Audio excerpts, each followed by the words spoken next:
بسم الله الرحمن الرحيم الحمد لله رب العالمين والعاقبة للمتقين ولا عدوان إلا على الظالمين والصلاة والسلام على أشرف الأنبياء والمرسلين نبينا محمد وعلى آله وصحبه أجمعين أما بعد اللهم لا علم لنا إلا ما علمتنا إنك أنت العليم الحكيم. O Allah, surely we do not possess any knowledge except for what you have taught us. Indeed, you are the all-knowing, the ever-wise. Allahumma allimna ma yanfa'una wanfa'na bima 'allamtana wa zidna ilma.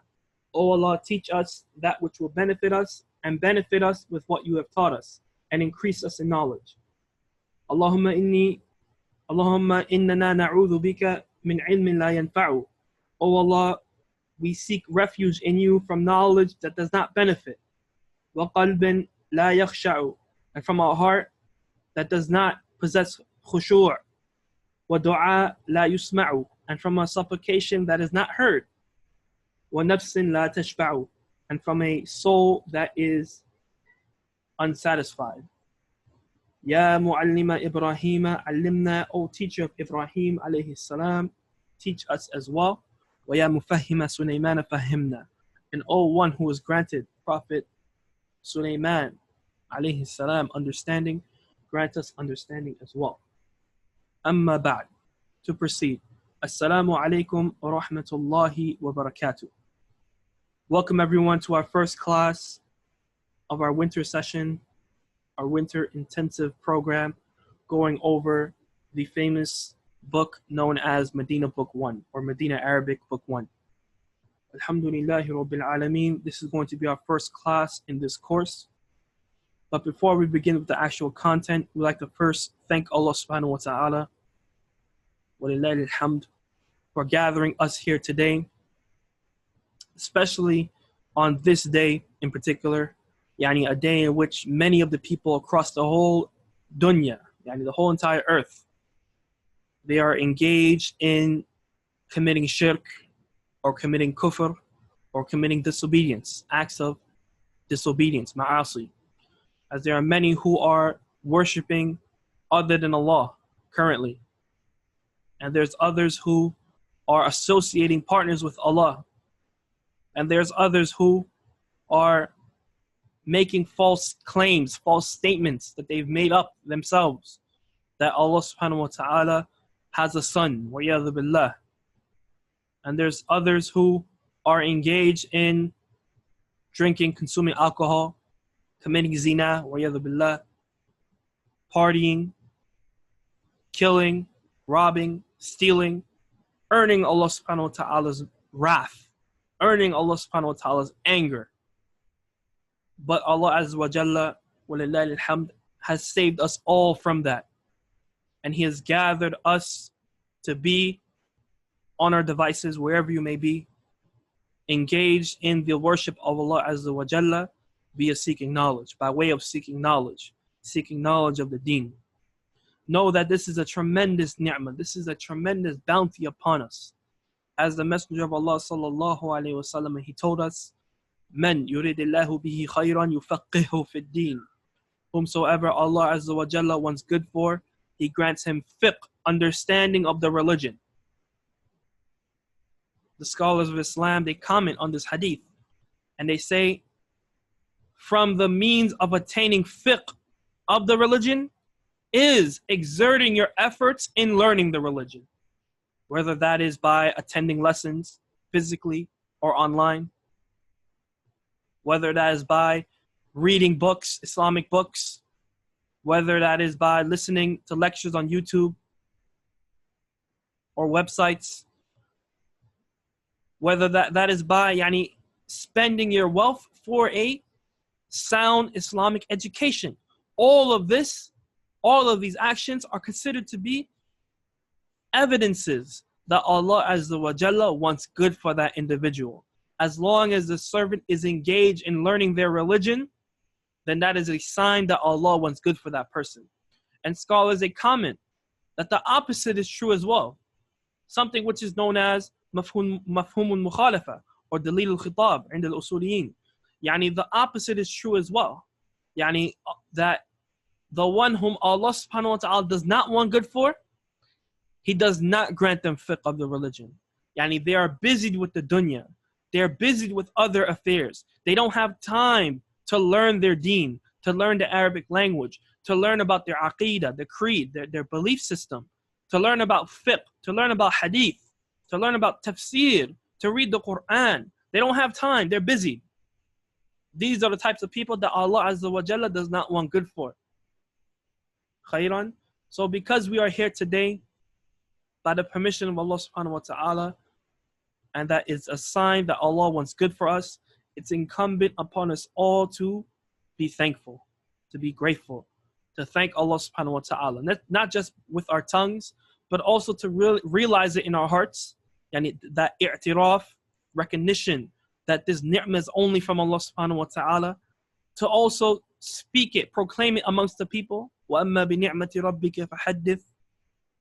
And to also do acts of worship, yani physically perform extra salawat and nafila, extra voluntary prayers, to give more sadaqah to the poor, to be more obedient to the parents, to fulfill the rights of those who have rights over you, like your children, like your spouses, like your neighbors, like your friends, like the imam, like your ulama, to fulfill these people's rights, right? You increase in these good acts of worship.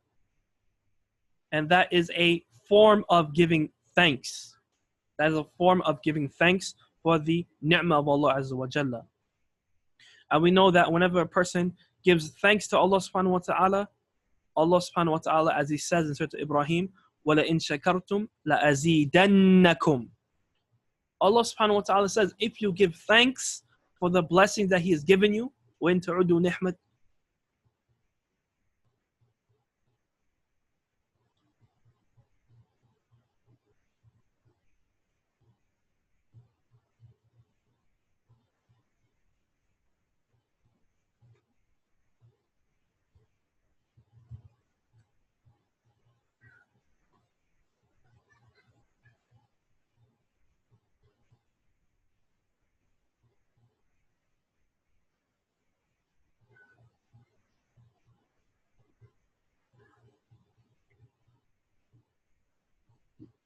وَإِن تَعُدُّوا نِعْمَةَ اللَّهِ لَا تُحْصُوهَا. If you were to count the blessings of Allah subhanahu wa ta'ala, you'll never be able to enumerate them.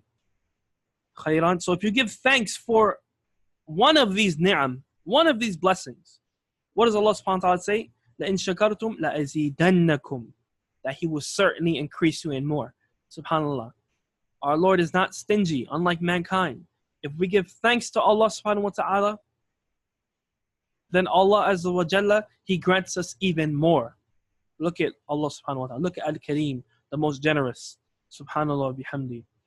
So this is a reminder for myself first and foremost, and as well as my brothers and sisters who are currently listening, to thank Allah Azza wa Jalla.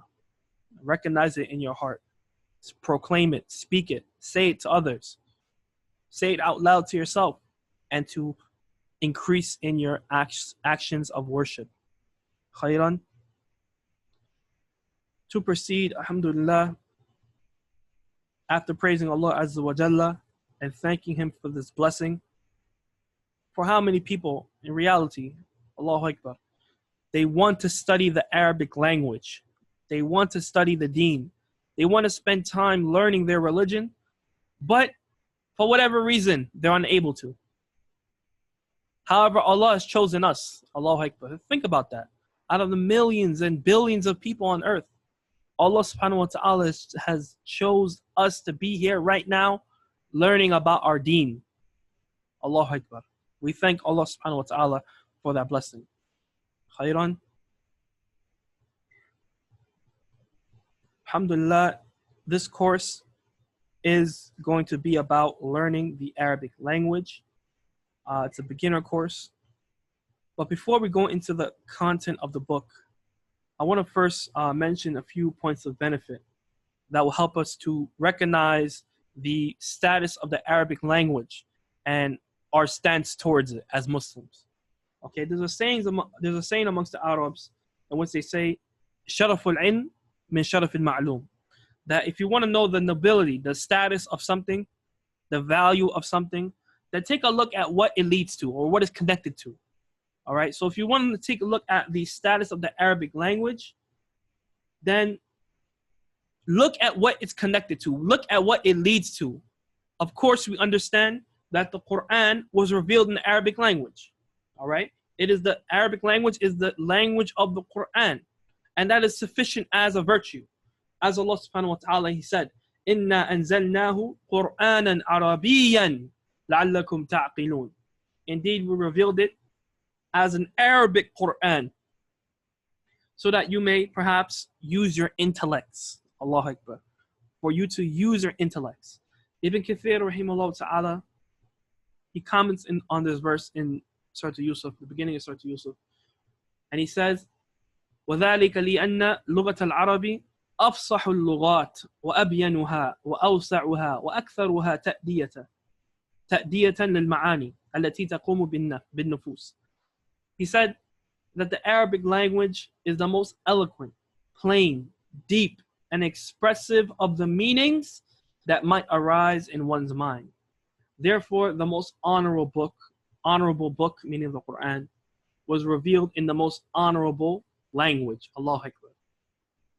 To the most honorable prophet and messenger, meaning Prophet Muhammad sallallahu alaihi wasallam, delivered by the most honorable angel, Angel Jibreel, the angel of revelation, in the most honorable land on earth, meaning Mecca, and its revelation started during the most honorable month of the year, meaning Ramadan. Therefore, the Quran is perfect in every single aspect. Allahu Akbar. The Quran is perfect in every single aspect. Allahu Akbar. The Arabic language was specifically chosen by Allah because of these attributes Ibn Kathir mentioned in the beginning. All right? Showing the virtue of learning this language. Also, we have another statement of Allah Azza wa Jalla in Surah Al-Sad, where He said, كِتَابٌ أَنزَلْنَاهُ إِلَيْكَ مُبَارَكٌ لِيَدَّبَّرُوا آيَاتِهِ. Okay? He says that it is a book that He has revealed to you, a blessed book, Mubarak, that He has revealed to you. For what purpose? For what reason? لِيَدَّبَّرُوا آيَاتِهِ.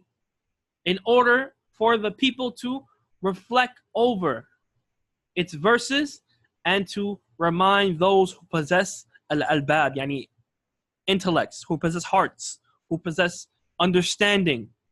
This book, this Arabic book that's filled with barakah, blessings, it was sent for the people to reflect over it and to remind those people of intellect.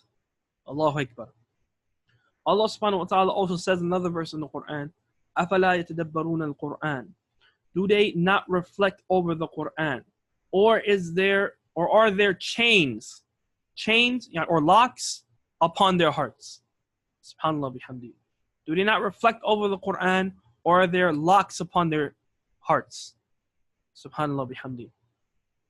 Scholars, they mention, based off these two verses and other verses and other texts in our Sharia, that since the Quran was revealed in order to be pondered over and to reflect over, this shows the obligation of learning the language in which it was revealed in, as it is impossible to do those said things, reflection and pondering, except by way of knowing the language it was revealed in.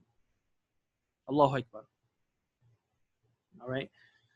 Shaykh al-Islam Ibn Taymiyyah rahimahullah ta'ala, he said that the religion cannot be understood except by understanding the Arabic language. All right. And then he said, مَا لَا يُتِمُّ الْوَاجِبِ إِلَّا بِهِ فَهُوَ وَاجِبٌ. He said that which is an obligation that cannot be fulfilled is itself an obligation. Meaning, for example, salah.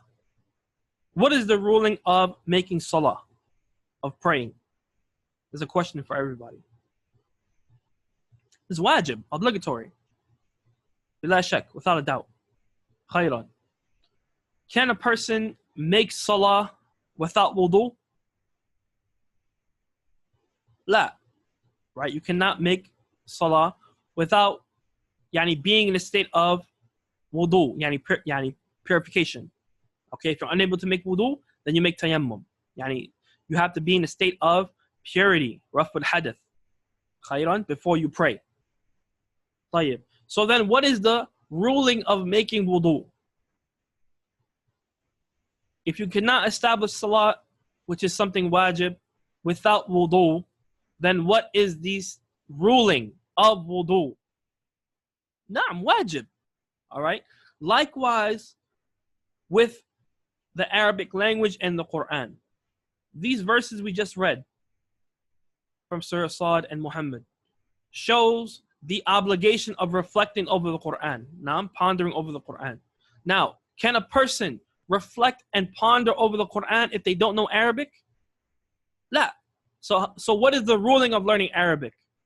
It is wajib as well. All right. It is wajib. It is obligatory as well. All right. So this is something that we need to recognize and understand, that learning Arabic is not just something you do in your free time. It's just something, okay, you have some free time. It'll be nice if I learn Arabic. La. This is an obligation upon everybody. All right. Don't you want to be amongst those when the Quran is recited in Taraweeh and outside of Taraweeh? When they hear the Quran, wajilat qulubuhum. Okay, when they hear the name of Allah subhanahu wa ta'ala, they hear the kalam of Allah subhanahu wa ta'ala, their hearts begin to tremble. Right? You ever seen people, they just start bawling out, crying in salah when the Quran is recited? Don't you want to be affected like that? Don't you want the Quran to be, have that type of effect on your heart when you read it, when your Lord is speaking to you? Don't you want to understand those words, what Rabbul Alameen is saying? Then, if that's the case, we have to understand that learning Arabic is a must. Learning Arabic is a must in order for us to have that feeling, and most importantly, have that fear of Allah subhanahu wa ta'ala and understand what He is saying to us, what He is saying to us in His book. Allah subhanahu wa ta'ala told us in another place in the Quran, وَضَرَبَ اللَّهُ مَثَلَ الرَّجُلَيْنِ أَحَدُهُمَا أَبْكَمْ لَا يَقْدِرُ عَلَى شَيْءٍ. He said in Surah An-Nahl that Allah strikes forth a parable of two men, one of them being abkam, he's a mute, he's unable to speak. Allah subhanahu wa ta'ala, He describes this individual, the one who's unable to speak, لا يقدر على شيء. He is not able, he's not capable of anything. All right, he's dependent on others. He's abkam. All right, scholars of tafsir, they give different interpretation as to what is the meaning of this parable, of this paragon. All right, from the meanings is that it refers to the one who worships other than Allah subhanahu wa ta'ala. Others, they say it refers to those things that are worshipped, those idols that are worshipped other than Allah subhanahu wa ta'ala. Okay, other scholars, they say this refers to the one who does not know the Arabic language. Allahu Akbar. The one who is abkam, the one who is unable to speak Arabic, understand Arabic, converse in Arabic, لا يقدر على شيء. And reality is something true. He's unable to do anything. Right? How can a person who doesn't know how to speak Arabic understand anything in the deen? When the Quran is recited to them, it just sounds nice, just words. Khayran. So under this particular interpretation, amongst the mufassirun, this shows the importance of learning the Arabic language. Khayran, learning the Arabic language. The Arabic language is, I'm sure people have heard that the Arabic language is, difficult, or one of the harder languages to learn in the world, right? Some people, they say that Mandarin Chinese is the hardest language to learn, and then after that it's Arabic or German. Okay, But in reality, the Arabic language is easy for whomever Allah subhanahu wa ta'ala has made it easy for. Ibn Uthaymeen rahimahullah ta'ala, he mentions in his explanation to Al-Ajrumiyya, Muqaddama Ajrumiyya, that the science of Nahu, yani grammar, and grammar is one of the sciences that falls under the Arabic language.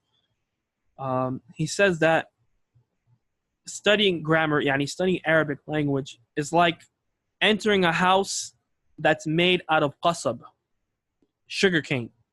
However, its door, babuhu min hadid, yani its door is made out of steel. Okay, steel iron. If you try to break down that steel iron door, would you be able to do so? La, yani it's very hard, difficult, right? You cannot break down steel iron door.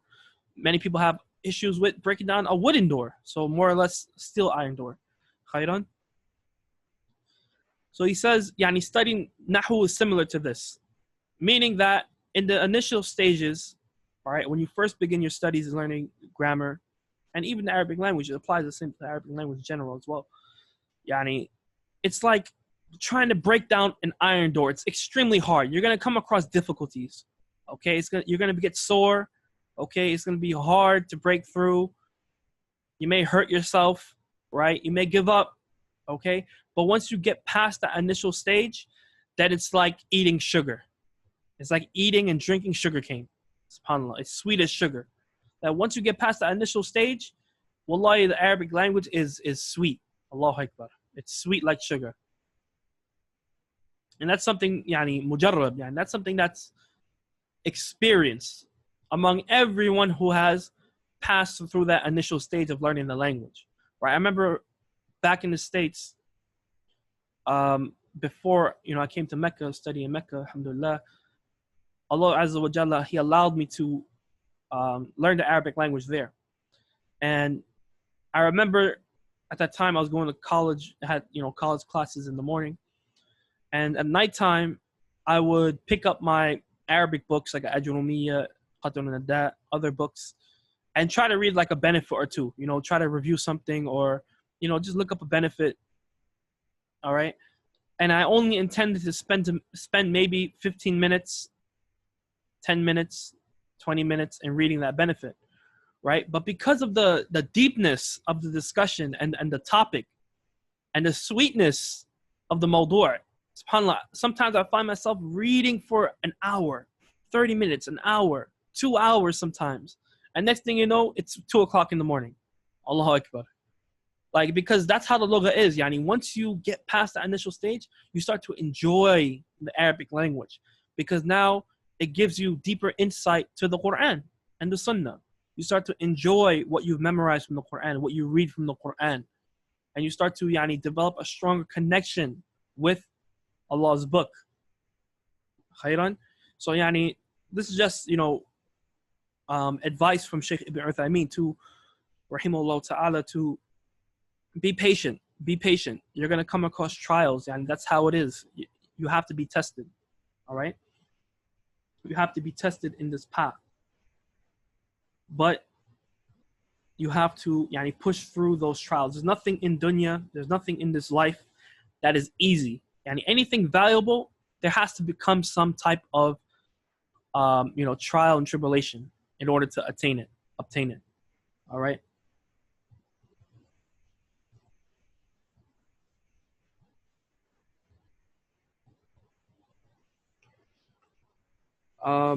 But you have to keep, right, even throughout your whole entire studies, you have to keep your vigor, your drive up.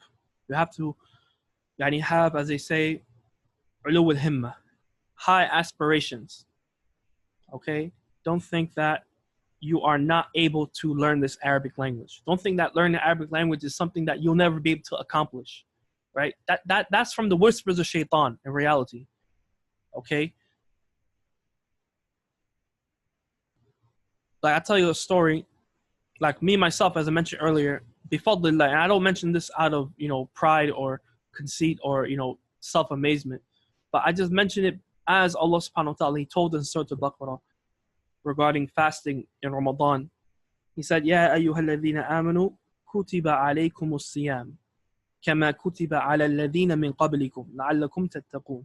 He told us, O you who believe, O you who possess Iman, fasting has been prescribed upon you just as it has been prescribed upon those before you, for the purpose of you attaining taqwa. All right. Scholars mention, why did Allah subhanahu wa ta'ala say, كَمَا كُتِبَ عَلَى الَّذِينَ مِنْ قَبْلِكُمْ? Yani just as it was prescribed upon those before you, upon the previous nations. What's the purpose of mentioning this? He could have just said, fasting has been prescribed to you, and that's it. خلاص. لَعَلَّكُمْ تَتَّقُونَ and خلاص. What's the benefit of this extra sentence? All right. They say that this extra sentence was mentioned by Allah subhanahu wa ta'ala. Yani from the wisdoms of this is to aid the servants in performing that act of worship. For when the servant knows that something has been achieved already, something has been done, something has been performed, then it makes it easier for them to accomplish that goal as well. All right, because the Muslims, they know, okay, fasting was done by nations of old. Now fasting is it becomes something achievable in their minds, in their brains. Okay, yani something that they can do as well. Khairan. So yani, I only mentioned this story from this aspect. Yani that alhamdulillah, I never traveled overseas before I came to Mecca. I never went to another country to study Arabic.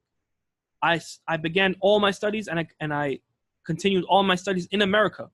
Okay, and Allah Azza wa Jalla, He allowed me to understand the Arabic language in America to a point where I was able to converse in Arabic and listen to lectures in Arabic and transcribe, write down entire lectures in Arabic and translate benefits here and there from books and from lectures in, from Arabic to English, right? So this is something that is accomplishable. However, it requires hard work. Okay, it requires diligence. It requires ulu al-himma, high aspirations. As the Arabs, they say, وَإِنَّمَا تُنَالُ الْمَطَالِبِ عَلَى قَدْرِ هِمَّةِ الطَّالِبِ, that the pursuits and the quests of the student of knowledge is only obtained via or based on the qadr, the amount of zeal, يعني قدر همة الطالب, the amount of zeal and vigor and high aspirations of the student. Okay, so if you have low aspirations, then you're not going to achieve much. If you say to yourself, "Oh, I'm never going to learn Arabic. Oh, I can't, understand the whole Quran," then you're not going to achieve much. But if you change your mindset and you say to yourself, "Okay, inshallah ta'ala, I'm going to shoot for the stars, saddidu wa qaribu, and if I fail, inshallah ta'ala, I will fall, in the clouds." All right. This type of thinking is what's going to lead to your success during this journey of learning the Arabic language. Khairan. And they say, وَإِنَّمَا تُدْرَكُ الْمَقَاصِدِ عَلَى قَدْرِ أَنَاءِ الْقَاصِدِ, that goals that you set in place, they're only reached based on the exertion and exhaustion, the ana, yani tab, of the one who intends, the one who places those goals. Yani you will only obtain your goals via exhaustion, via tireless nights, working hard to achieve your goals. Khairan. And this is the same thing for dunya, right? Anything in dunya, as we mentioned earlier, anything of benefit, a person has to work hard to attain it. The same thing with Arabic language. You can't just sit in your room and make dua that Allah teaches you Arabic, but you don't put the work in, right? That doesn't make any sense. You have to put in the work. As Sheikh Muqbil al-Wadi'i, one of the major scholars of our times, subhanAllah bihamdi, who passed away around 20 years ago. It's almost 20 years now. Allahu Akbar. He said one time, speaking to his students, "O my children, if knowledge could be poured into a glass, I would pour it for you, but it is not obtained except by hard work, exhaustion, and scraping of the knees." Yani knowledge is not given until you exert all of yourself in attaining it. Same thing with Arabic language, right? You'll never obtain this language until you exert yourself. But it's something that could be done, and it has been done, okay? And I could bear witness to that. It has been done, right, in the West without any problem. But like we said, it requires hard work. And there's a formula. There's a formula that must be followed in order for an individual to learn the Arabic language. What is this formula? Here we have on the screen, keys to success. Yani if you follow these 4 things, inshallah ta'ala, you'll be granted success bifadlillah, okay, in understanding the Arabic language. The first being, of course, sincerity. And that can be applied to every affair, not only learning Arabic, but learning knowledge, worshiping Allah subhanahu wa ta'ala. إِنَّمَا الْأَعْمَالُ بِالنِّيَّاتِ. All actions are by their intentions. All right? So you have to make sure that your intentions are sincerely for Him subhanahu wa ta'ala. Allah subhanahu wa ta'ala, He told us in a hadith Qudsi that أَنَا أَغْنَى الشُّرَكَاءِ عَنِ الشِّرْكِ مَنْ عَمِلَ عَمَلًا أَشْرَكَ فِيهِ مَعِي غَيْرِي تَرَكْتُهُ وَشِرْكَهُ. That I am the most free of need of having any partners. Okay? Whoever does a deed and he commits shirk and he associates a partner in that deed with me, then I will leave him and his shirk. And he will never accept that deed. All right? So rectify your intentions right now. Why you are here? Yani, why are you spending your time learning the Arabic language? Is it to, yani, for the people to say that you're knowledgeable, for the people to say that you know Arabic, for the people to ask you questions, for the love of the dunya, the love of something material, okay, to marry someone, to show off? If that's your intent, to argue and debate with others, to prove another person wrong, if that's your intent while you're learning Arabic language, then we ask you to change it right now. Yani, make sure you change it right now and make it only for Allah subhanahu wa ta'ala. Make it so that you want to understand what He's saying to you in His book and that you may get closer to Him via this language. Khairan, this is the main and only purpose why you learn Arabic. To please Allah Azza wa Jalla. All right? The sincerity of an individual will take few actions far. Okay? It will take few actions far. As mentioned by, I believe, Abdullah ibn Mubarak, which he said something along the lines,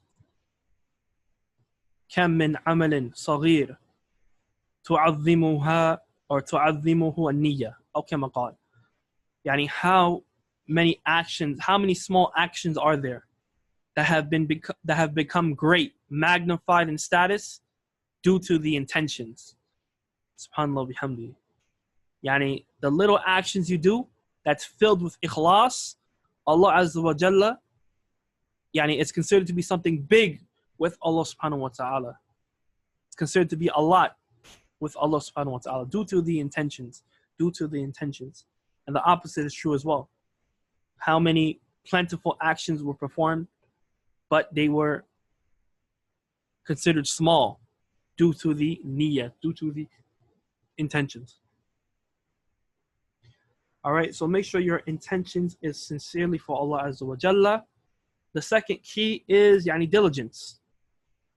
Making sure that you intend to work hard during these 15 days. Struggle, strive. There are going to be days in which you don't want to study. There's going to be days when you're tired. There's going to be days when things come up and you're not able to attend the live session or watch the lecture at the normal time you watch the lecture at. Okay? With all that being said, you still have to keep up with the work. You still have to work hard. You still have to do the homework. You still have to read. You still have to put extra effort in learning this language. Okay? The diligence has to be there. All right? You have to work hard. As Allah subhanahu wa ta'ala told us at the end of Surah Ankabut, وَالَّذِينَ جَاهَدُوا فِينَا لَنَهْدِيَنَّهُمْ سُبُلَنَا وَإِنَّ اللَّهَ لَمَعَ الْمُحْسِنِينَ. Allah Azza wa Jalla told us, and those who strive hard, who work towards us, who works hard towards us, then we will guide them to our paths. Yani we will aid them, we will be with them and guide them to our paths.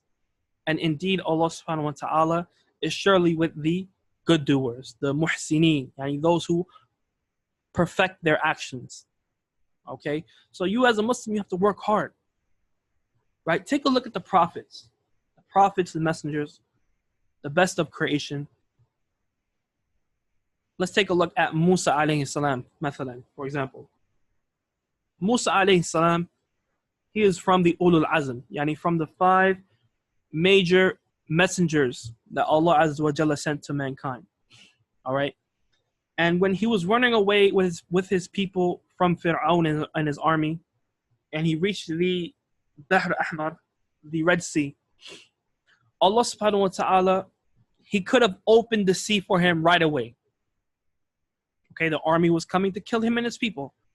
All right. And Allah subhanahu wa ta'ala could have opened the sea right away. However, what did Allah say to Musa? He says, as mentioned in Surah Al-Shu'ara, فَأَوْحَيْنَا إِلَى مُوسَى أَنِ اضْرِب بِعَصَاكَ الْبَحْرَ.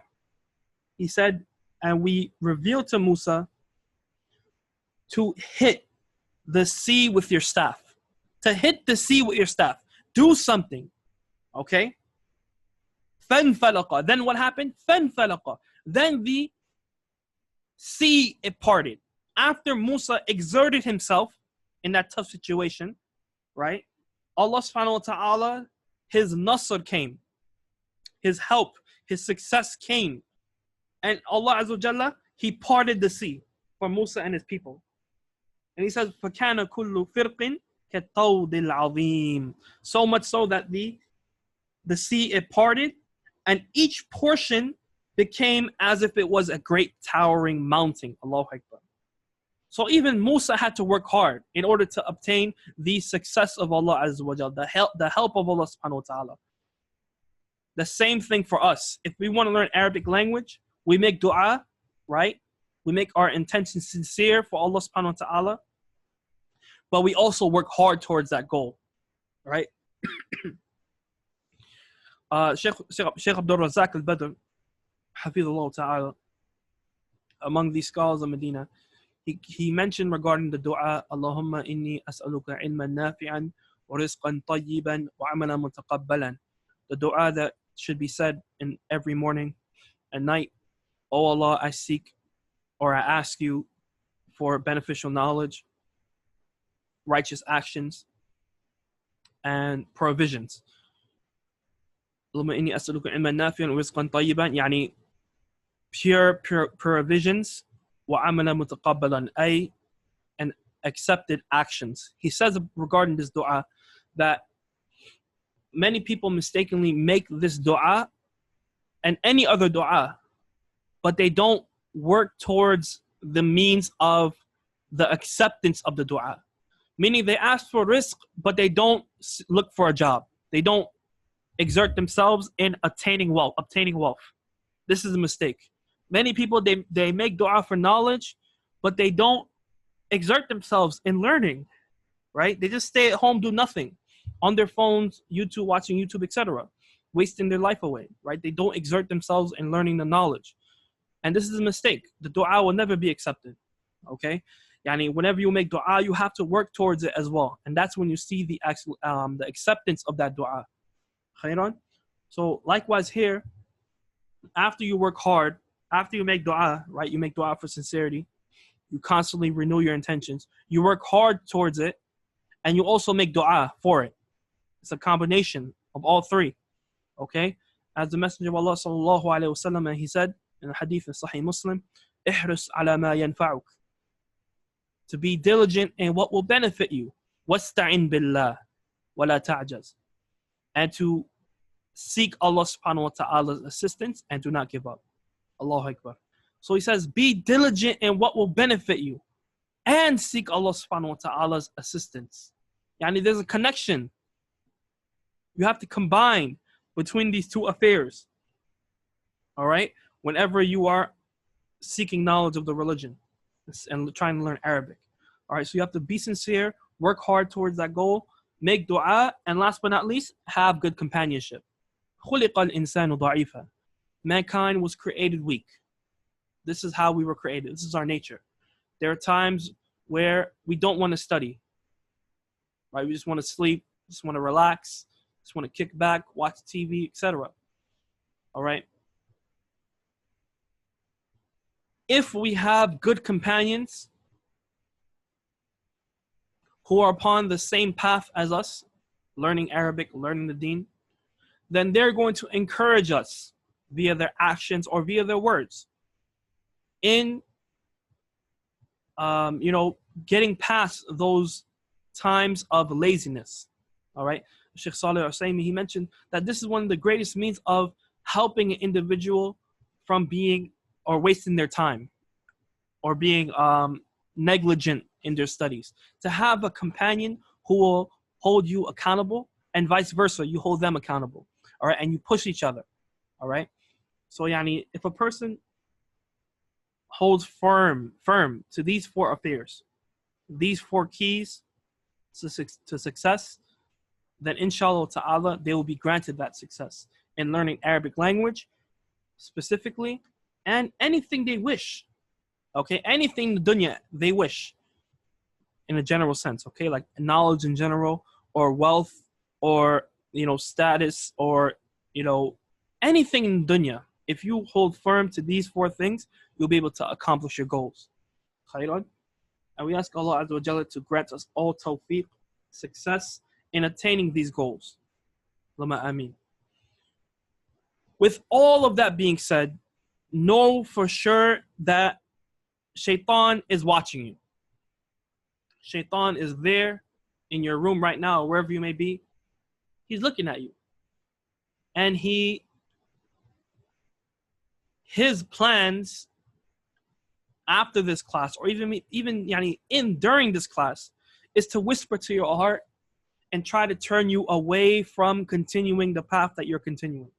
The Prophet of Allah sallallahu alaihi wasallam, he told us, "Man salaka tariqan yaltamisu fihi ilman, sahhala Allahu lahu bihi tariqan ila jannah aw kama qala." That whomsoever transverses a path seeking knowledge, Allah makes his path to paradise easy. All right. Shaitan knows that. Shaitan's been around since the time of Adam, since before that. Okay. We know that Shaitan, his abode is the fire, and he's not going to get out. Khalas. That's his abode. Khalas. Right? After he was given that judgment by Allah subhanahu wa ta'ala, al-adil, the most just, Shaitan said to Allah Azza wa Jalla that لَأُغْوِيَنَّهُمْ أَجْمَعِينَ, that he will surely misguide all of the progeny of Adam. He will misguide all of them.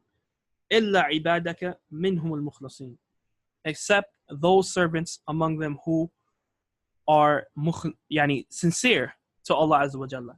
So this is his plan, right? His goal is to misguide everyone, either via disobedience so that they can enter into the fire for a period of time, or via shirk, kufr, so that he can enter into the fire forever. Okay, so that they could be with him in the fire. Wa'iyadhu billah. And what does Allah subhanahu wa ta'ala tell us about Shaitan? Right? That Shaitan, he says, Allah musta'an, he says to the people, ukfur, to disbelieve. Okay? Obviously through steps, right? And then when the people disbelieve, فَلَمَّا كَفَرَ, when the people disbelieve, he says, أَنَا بَرِيءٌ مِّنْكُمْ, that he is free from them, that he fears Allah. إِنِّي أَخَافُ اللَّهِ subhanallah bihamdi.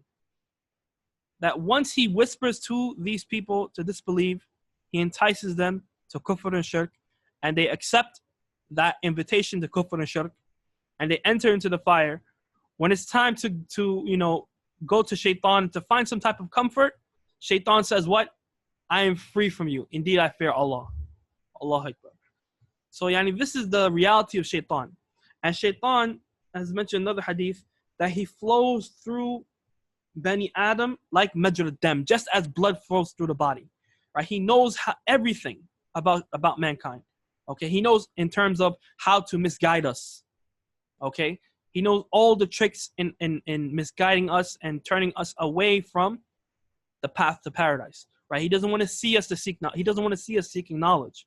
So he's gonna try his best, his very best, in diverting you from seeking knowledge, from learning Arabic. So how is he gonna do that? He's going to whisper in your heart during class, right, to think about other things. He's going to, even after class, he's going to yani, keep saying, oh, do your homework later. Yani, tasweef, yani, procrastinate. Don't do your homework now. You have some time. Do it before class. Okay? He's gonna whisper, oh, take 5 more minutes to sleep. Right? Class is in 10 minutes. Take 5 more minutes. Relax 5 more minutes. And then you get up and wake up. Right? He's gonna try to do all these things little by little to prevent you from continuing your studies in the Arabic language. It's upon you to know, Ya Abdullah, Ya Amatullah, O servant of Allah subhanahu wa ta'ala, whenever these whispers come, you seek Allah subhanahu wa ta'ala's refuge. You seek refuge in Allah Azza wa Jalla. Right? You say, A'udhu billahi minash shaitanir rajim. And you don't procrastinate. Rather, you do, for example, in this class, we have homework. Okay? Homework consists of reciting the lesson and handing it in the Telegram group. And it also consists of writing, yani writing down certain exercises. Okay? Don't delay. After the class is over, okay, begin the homework.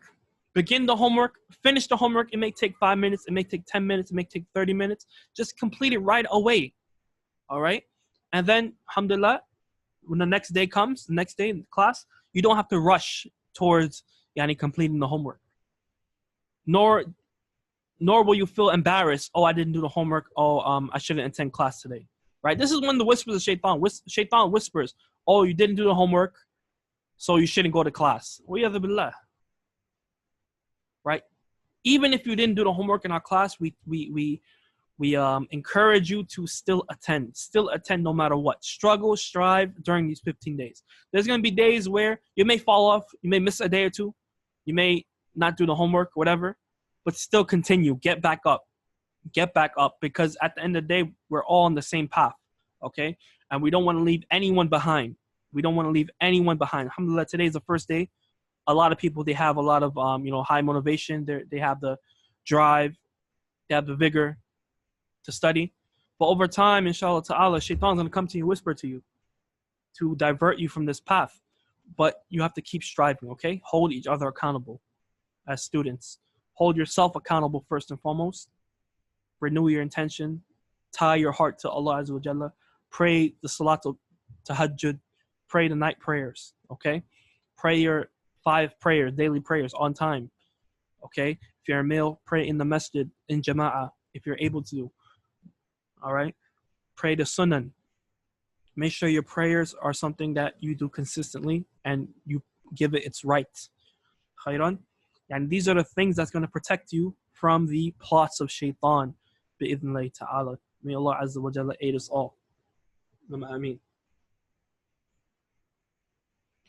Khairan. So we spoke about the status of the Arabic language and why it's important for us to learn. Right? I'm sure everyone can clearly see now the importance of learning this language. And we spoke about the keys to success. The keys to success in learning this language. Khairan. Now let's move on to the book, the content of the book. This book is known as the Madina series. It consists of 3 books. These are 3 books that are taught in Jamia Islamiyya bin Madina University. There are many other books that are used for other subjects, okay? But these books are used for the qira'ah, reading. Personally, I've been teaching this book since 2012, a few years now, about 6 years, not much. And comparing it to other curriculums like Qura University's curriculum, Kitab al-Asasi, the qira'ah books, and Muhammad bin Saud qira'ah books, I prefer, personally, those 2 other curriculums over Madina's book. Because Madina's is not filled with a lot of vocabulary, as opposed to the other previously mentioned curriculums. All right? But we decided to teach this book regardless because this is the book that's known amongst many people.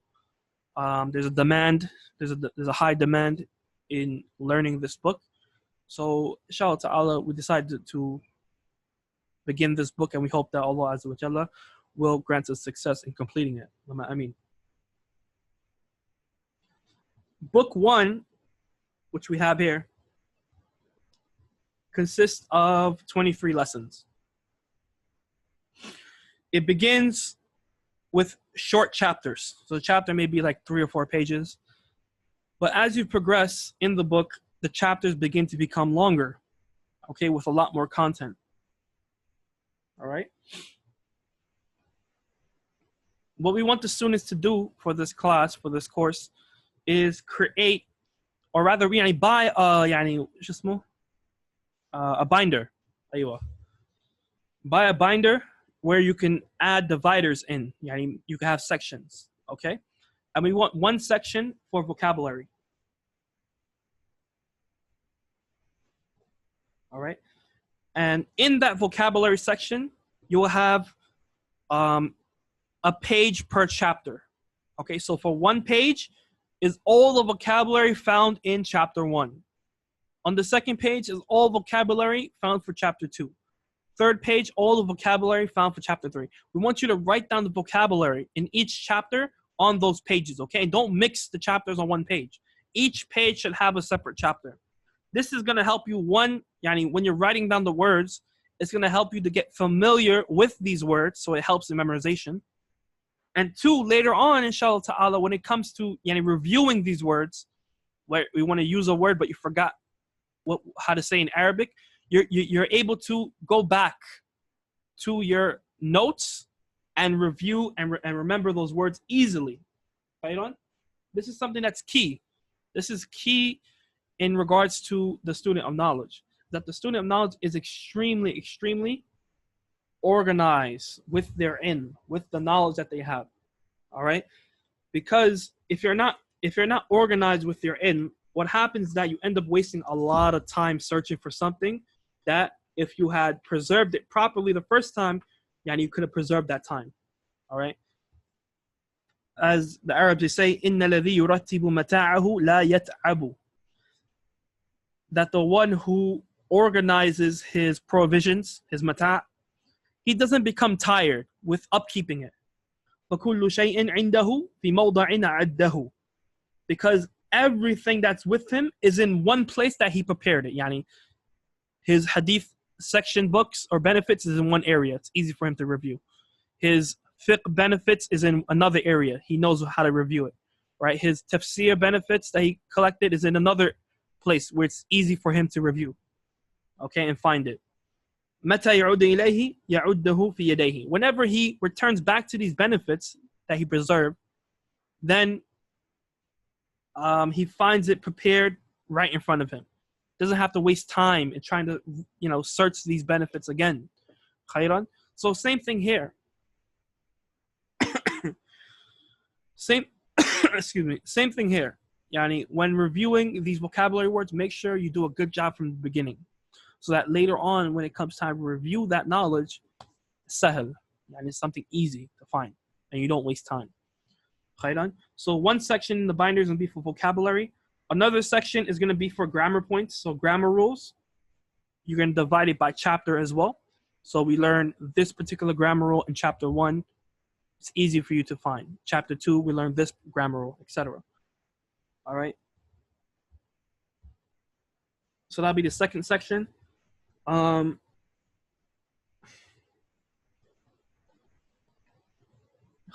best. You just have these 2 sections for now. All right. Usually we have other sections for dictation and ibarat, expressions, but نكتفي بهذا. طيب. As for homework, so we require all the students, right? It's kind of hard to, normally if we were to teach this course on site, we will have the students read out loud so that we can hear them, right? And they can pronounce the words properly, the letters properly. But teaching online is a bit more difficult in doing so because there's some students who are watching the recording. All right. There's some students who are shy. They don't want to recite out loud, and other reasons as well. So what we do instead is the students have to recite the lesson, record themselves reciting the lesson via Telegram, and send it to the groups that everyone is in, right? Everyone's in a chat group for this course, correct? So you got to record yourself reading the lesson and send it to the group. Okay? Before you do so, before you record yourself, we want you to practice 4 or 5 times. So that when you record yourself, you're not stumbling over your words. You're not, you don't have difficulty in pronouncing and reading. Okay? So practice 4 or 5 times. Then record yourself once you feel that, you can recite it without any pauses. Then record yourself on the Telegram app itself. Don't use another application to record, right? Record on Telegram by long pressing it and then swiping up. You'll be able to record it. So that way we can listen to your recording and check other homework as well at the same time. Khairan? So that will be the homework. You hand it in via the Telegram group. The same thing goes for written assignments. So you have to write certain things. We'll assign some homework at the end of class, inshallah ta'ala, and you got to write it and take a picture of it and send it to us via the Telegram group. Khairan? So that's regarding homework. But let's begin, inshallah ta'ala, with the actual book. That's pertaining to the manhaj, our methodology, in terms of what we expect from you in terms of your notes and homework. Now let's begin with the actual content of today's lecture. All right. So what we'll do, we'll read the words maybe 3 times, 2 times, slowly. And while you're listening to me, you should repeat after me out loud. Say it out loud. Okay? Make sure you're pronouncing it out loud, as that's going to get your tongue accustomed to saying and pronouncing these sounds, these words. All right? It's one thing to say in your head, and it's another thing to actually say on your tongue. Okay? We want you to say on your tongue. All right? Even if people look at you like you're crazy. La bas. You're learning Arabic, all right? There's no issue with that. Khairan. So let's begin. I'm going to read the page in Arabic first. I'm not going to explain any word in English. You should be able to figure out the meaning of these words, the meanings of these words via just reading it, because there's pictures here. All right? And then after I read it in Arabic, that's when we'll explain the words, inshallah ta'ala. All right. First thing we have, Bismillah ar-Rahman ar-Rahim, Wahid. This is it's known as Qawsayn in Arabic.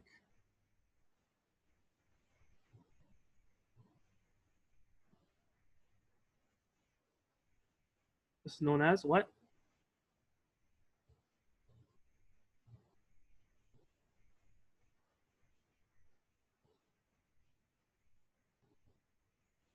Qawsayn, referring to parentheses. All right. Then you have the letter 1. This means 1, okay? Or wahid. Let's write wahid as well. All right, let's begin. Ad-darsu al-awwalu. Ad-darsu al-awwalu. And don't be shy, if you pronounce it and you make a mistake, don't be shy. You have to rid yourself from shyness. As shyness is one of the barriers of seeking knowledge, right? Because the one who's shy is unable to expose themselves. And when they don't expose themselves, they can never learn. You can never learn in that manner. Okay, so you have to rid yourself from shyness. Okay, know that you're going to make mistakes. If you make mistakes, la bas, that's something that's expected from you. Learning a language, you have to make mistakes. If you don't make mistakes, you will never learn. All right, so don't think that people are going to make fun of you. La. Abadan. We'll never make fun of you. Why? Because we used to be in your shoes, right? We had to learn the Arabic language as well as adults, right? I began to learn Arabic when I was 18. So I made a lot of mistakes at that time. And there were kids in my class who were smaller than me who were, mashallah, they were eloquent. But, that never stopped me from continuing. Khairan. So don't feel shy and don't feel embarrassed, okay? So we have ad-darsu al-awwalu. Ad-darsu al-awwalu. Hādhā. Hādhā. Hādhā. All right, if you take a look at this word hādhā, you see a ha here, you see a dal, and you see a alif, right? But if you listen to how I'm pronouncing it, I'm saying هذا. I'm stretching the ha, right? I'm not saying هذا, هذا. Rather, I'm saying هذا. Why? Because of this little marker right here. This marker is one of the markers of mudud, yani to elongate how you pronounce it. Okay? So when you pronounce this word, you're saying هذا due to this small, tiny little marker. In other texts, you'll be able to see the marker clearly. Okay? But in this particular text, it's written like that. Just know you pronounce هذا. طيب? Let's begin. هذا بيت. هذا بيت. هذا بيت. هذا مسجد. هذا مسجد. هذا مسجد. Notice I'm saying mas, and not mesh. Masjidun. This is not a masjid, okay, or a mushjid. Rather, it's a masjid, okay, with a sin. A place for sujood, sajda, okay, and not shajda or shujood. All right, masjid. So make sure you pronounce that. Pay attention to that pronunciation. هذا باب. هذا باب. هذا باب. Notice I'm stretching the ba. Why? Because the alif. Babun. Babun. Not babun. Okay, but babun. All right? هذا باب. Next we have هذا كتاب. Once again, stretching the tab because of the alif. هذا كتاب. هذا كتاب. هذا قلم. هذا قلم. هذا قلم. All right. Notice I'm pronouncing qa. Qa. It's a round letter. Okay. You pronounce with a lot more emphasis and roundness than cat. Cat, qa, qa. There's a difference. All right. As qaf is from the huruf isti'la. It's pronounced more round, heavier sound. قلم. Next we have هذا مفتاح. هذا مفتاح. Stretching the ta. مفتاح. هذا مكتب. هذا مكتب. هذا مكتب. هذا سرير. هذا سرير. هذا سرير. Stretch the ra with the kasra because of the ya. سرير. هذا كرسي. Here is a ya. There should be dots here. Okay, كرسي. All right. Normally, when you write, you won't normally write the dots there because it takes up a lot of time. But yani, as a beginner book, they should put dots here to help everyone pronounce it correctly. I think it's a printing error. Wallahu a'lam. So you pronounce it هذا كرسي. كرسي. There's a ya there. Okay. If you have a physical copy, write down the ya. Write down the dots. I mean, the nuqat. All right. So that's how you pronounce this entire page. You have هذا, beginning first with الدرس. ما معنى الدرس? So you'll hear me say a lot ما معنى, which means what is the meaning of, and then the word. As we progress, we want to use less English words and more Arabic words. Okay, so if we come across a word that we know in Arabic, we're going to say it in Arabic. There's no point of saying it in English anymore. This is an Arabic course. Okay, so we want to eliminate as much English words as we can to a point, inshallah ta'ala, where we'll speak all in Arabic. We won't be able to do that in this book because this is a beginner book. But inshallah ta'ala, we'll do it little by little. All right? So, ما معنى هذا? Or ما معنى الدرس? الدرس. الدرس الأول. All right, this is the title, or this is the first chapter, okay, or first lesson. Ad-darsu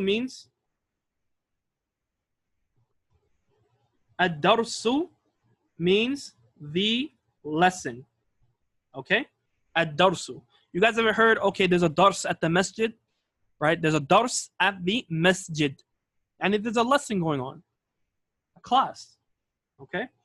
Right now, we are in a dars. Then the author says, al-awwalu, al-awwalu, which means a word for word translation means the first, okay? The first. Here, alif lam is attached to both words, and it takes the meaning of the. Okay, we'll expound on that later, inshallah ta'ala. So we have ad-darsu and al-awwalu. When you put these two words together, you say ad-darsul awwalu, ad-darsul awwalu, or ad-darsu al-awwalu. Okay, and it means the first lesson. So this is the first lesson. The topic of the first lesson is هذا هذا هذا. ما معنى هذا? هذا meaning this. Okay, this. Take a look at the first picture. هذا بيت. هذا بيت meaning a house, as you can see in the photo. هذا مسجد. هذا مسجد. مسجد, which means a mosque. هذا باب. ما معنى هذا باب؟ ما معنى باب؟ باب. باب. باب means a door. Okay. هذا كتاب. هذا كتاب. ما معنى كتاب؟ A book. Next we have هذا قلم. هذا قلم. ما معنى A؟ أو ما معنى قلم؟ ما معنى قلم؟ A pen. A pen. Okay, if you want to say a pencil, you would use the word rassas. So qalam rassas would refer to lead. So rassas means lead. So you say qalam rassas refers to a pencil in Arabic. If you want to talk about a pen, you say qalam. All right. Okay, next word. هذا مفتاح. مفتاح. ما معنى مفتاح؟ ما معنى مفتاح؟ A key. This is a key. Ahsant. Now, a short benefit regarding Arabic words. As we mentioned earlier, in regards to Ibn Kathir's statement, the Arabic language is extremely deep. It's a very rich and beautiful language. And all verbs and most nouns all return back to what is known as root letters. Okay, every word, for the most part, can be returned back to foundational letters that are shared amongst other words. Okay, and this is a little advanced, but inshallah ta'ala, you'll still be able to appreciate the beauty and get a taste of this beautiful language. Okay, the sweetness of this beautiful language. So the root letters of this word, miftah, right? And the rule is basically whenever words share the same root letters, then they also have a share in the meaning. There's something, there's something common between those words in terms of its meaning. All right, so if we take a look at the word miftah, you have the letter mim, fa, ta, alif, and ha, صح? The root letters of this word is fa, ta, and ha. Fa, ta, and ha. The mim is extra and the alif is extra. Okay, the root letters are fa, ta, and ha. And later on, you'll be able to recognize and know what are the root letters of a word, how to recognize the root letters of a word. All right, so we have fa, ta, and ha.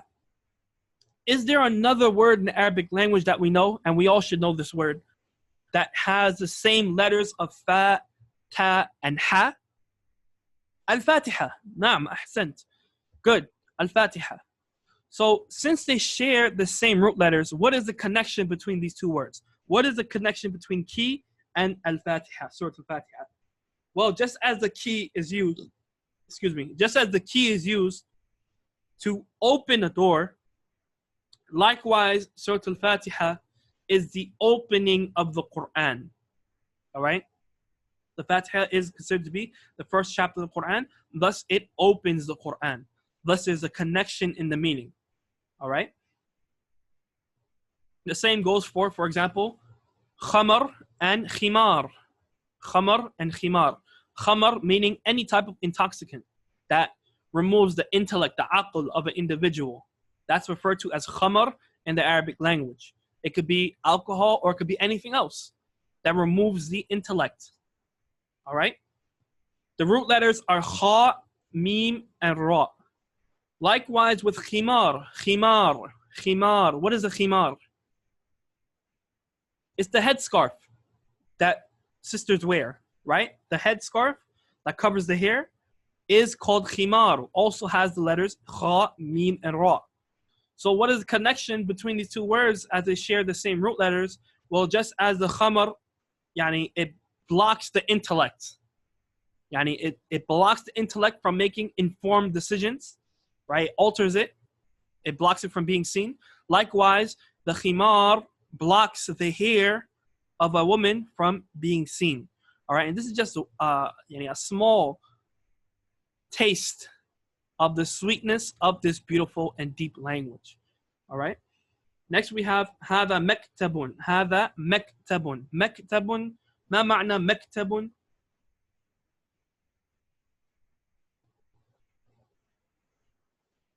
Desk. Okay. And now that we learned these words, use them in your speech. Okay. Everyone has a maktab in their bayt. صح? Everyone has a qalam. Perhaps you have a qalam in your hand right now, in your yad. Okay, everyone has a kitab, right? We're studying a kitab, so you should have a kitab. Everyone has a sarir, hopefully, inshallah ta'ala, as well as a kursi, a miftah, so that you can open your bab to your bayt. All right, so use these words like that. Next word we have is sarir. Sarirun. ما معنى sarirun? Bed. أحسنتم. And then we have kursi. Kursiyun, which means chair. All right. So this is the vocabulary words for today in lesson 1. We want you to write these words out in your binder or notebook, or however you're gonna section off your notes. However, we prefer a binder because you're able to add papers and take out papers without damaging the entire book, right? Khayran. That'll be today's lesson, inshallah ta'ala. This is regarding vocabulary. All this should have a.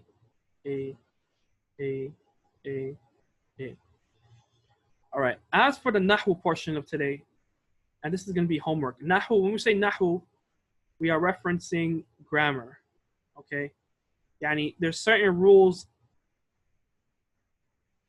in the Arabic language and any language in general. There's certain qawa'id, principles that must be followed in order to correctly structure a sentence, okay? Put together a sentence. Nahu goes over those rules, okay? And it looks further. And there's, the different parts of Nahu. You have i'rab, for example. I'rab looks specifically at the ending of words. All right, what happens at the end of words and why does it change? Okay. The first Nahu rule that we're learning, chapter 1, is pertaining to the words. We've seen them already. Something which is known as tanween and alif lam. So tanween versus alif lam. All right. What is tanween? Can someone tell me what is tanween? Give me an example of tanween. You have, for example, dhammatain, fathatain, and kasratain. Okay? This is known as tanween. 2 dhammas, 2 fathas, or 2 kasras. these three signs are referred to as tanween in the Arabic language. If you have two dhammas, like you have all over this page, baytun, that's a tanween. Masjidun, tanween.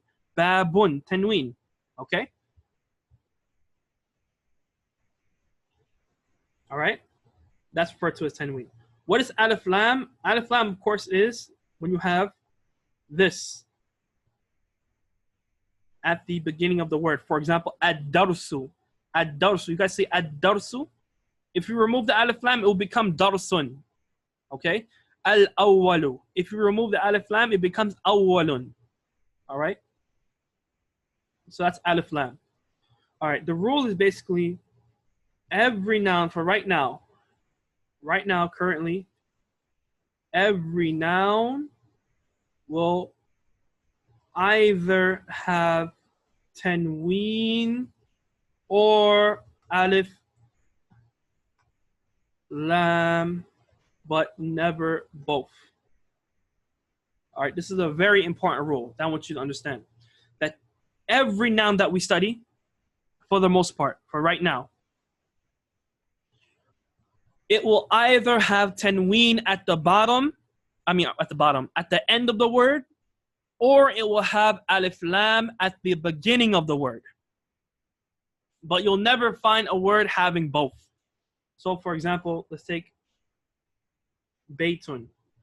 You can say either baytun or al baytu.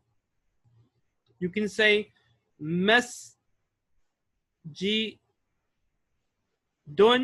or al masjidu. You can say babun or al babu. You can say kitabun or al kitabu. You can say qalamun or al qalamu. You can say miftahun or al miftahu. Okay? You can say maktabun or al maktabu. You can say sarirun or sariru. You can say what? Kursiyun or al kursiyu. Okay? So a noun can either have tanween or alif lam. Okay, you see here? Tanween or alif lam, but never both. All right? So you can never say, for example, al baytun. That's incorrect. Wrong. Wrong. Al baytun is incorrect. Al masjidun. That's incorrect. Abadan. You'll never be able to see that. Okay? It's either one or the other. Alif lam or tanween, but never the both. Can we say al babun? Al babun? Is that possible? No, obviously not, because it has both. Can we say al-kitabun? Al-kitabun? La, impossible. You can only have one. Can we say al-qalamun? Al-qalamun? La. Why? Because it has both. You have to choose one or the other. Okay? So this is the first grammar rule for today, class number 1. Every noun will either have tanween or alif lam, but never both. Okay? Now, what is the meaning of tanween? Tanween has a meaning. It has multiple meanings. But the basic meaning for this particular level is that tanween will take the meaning of a. Okay? A or an if it comes before a vowel. Okay? An apple, for example. That's the meaning of tanween.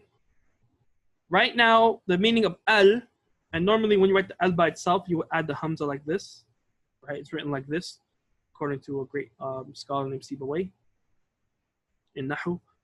And the meaning of it is the or the, all right? So these are the meanings of these words. So when you see these signs, if al is in the beginning of a word, then know that the meaning is the al-baytu, the house. But when you don't see the alif lam and you see tanween, then the meaning is a or an. Okay, it's more general meaning. Baytun, a house. Which house is not specific. Okay, it's very general. But when you say the house, then now it becomes specific or definite. Okay, it becomes specific. Yani ma'rifa. You know which house is being spoken about. The house, the masjid, the door, the pen. Give me the pen. It's understood which pen is being spoken about. But when you say, give me a pen, it could be any pen. It could be a blue, it could be red, it could be black, it could be purple, etc. All right?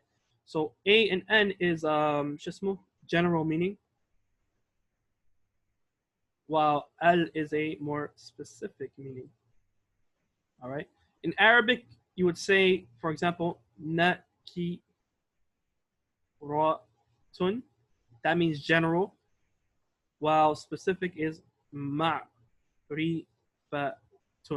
Okay? But yani, as beginners, I don't want to bombard you with a lot of grammar terms in Arabic. I just want you to understand the concept, understand what's going on. Later on, inshallah ta'ala, you'll have time to learn these different names. Okay? But right now, I want you to understand the concept, and I want you to memorize the vocabulary. That's it. All right? Don't bombard yourself with the conditions and the different meanings in Arabic, right? Different terms in Arabic. That's not what's suitable for you at this point as a beginner. Okay? Just focus on memorizing vocab and understanding how you use it. Later on, as you progress, inshallah ta'ala, you'll memorize all these other things. Khayran?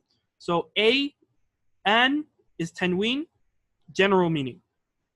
Al means the, more specific meaning. Khayran? For homework, I want the students, you see what we did right here? How we wrote the word when it has tanween and it has alif lam. Baytun al-baytu, masjidun al-masjidu. We want you to do the same exact thing. Do the same exact thing for homework. Write it out, make a column. So you can write like maybe tanween and alif lam like this. Make like a column or something. Let's see if we can annotate. Draw. Make like a,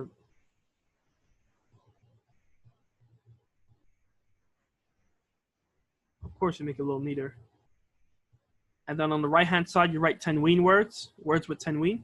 And then the same word on the left hand side, but with alif lam and only one dhamma. Pay attention, one dhamma, okay? It has to have one dhamma, never tanween. Excuse me. All right?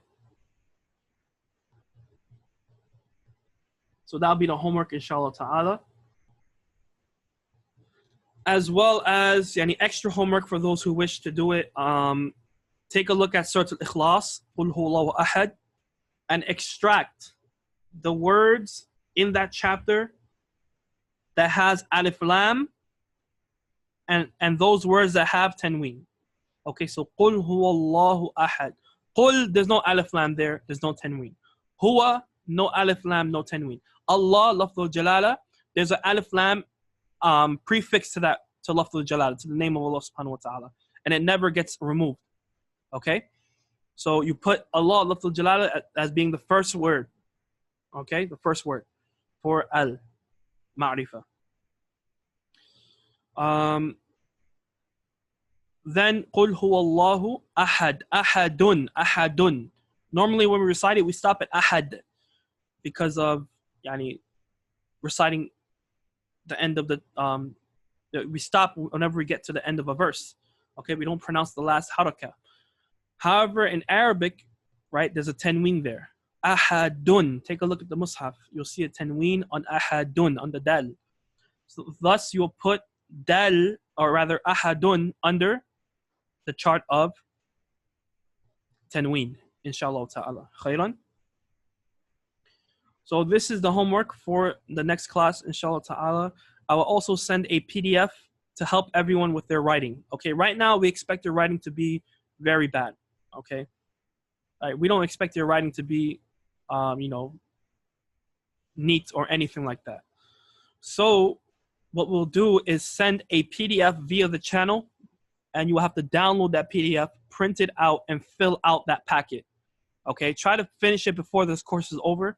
Right, take a look at how many pages it is, and then divide it like per day. So every day I'll do 5 pages until you finish the packet before the end of this course, inshallah ta'ala. So that helps you with your writing, and you get comfortable with writing Arabic.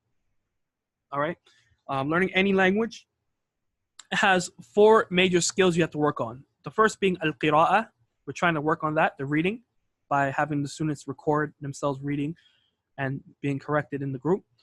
Then you have al-muhadatha, speaking. Speaking be a little difficult. However, we encourage the students to speak as much as they can in the groups. Okay, you have other students with you, so speak as much as you can, type as much as you can. Download the Arabic keyboard on your phone or on your device and type as much as you can Arabic words, and converse with students. Okay. You have al-kitaba, writing. Okay, the maharat of writing, the maharat al-kitaba, which is we try to improve and develop via this packet. And then you have listening. Okay, listening, the mahara, the skill which is known as istima'. And inshallah ta'ala we'll work on that in this course as well. Khairan. If there's any questions, of course you can ask in the group. If not, then jazakumullahu khairah. Please do not feel shy. Contact us if you have any questions. We want everyone to be interactive. Be very active in this course. Work hard. Seek Allah subhanahu wa ta'ala's assistance. Always ask Him for ikhlas, sincerity. Right? Beg Him to teach you the language. May Allah Azza wa Jalla grant us all success in this life and the next. Subhanaka Allahumma ashhadu an la ilaha illa ant astaghfiruka wa atubu ilayk. Anything that which I said that was correct, then it's only from Allah subhanahu wa ta'ala. Anything that was incorrect, then it's only from myself and from the whispers of shaitan. From the whispers of shaitan. And Allah subhanahu wa ta'ala is free from it. Wallahu ta'ala a'lam. Allah Azza wa Jalla knows best. Wassalamu alaikum wa rahmatullahi wa barakatuh.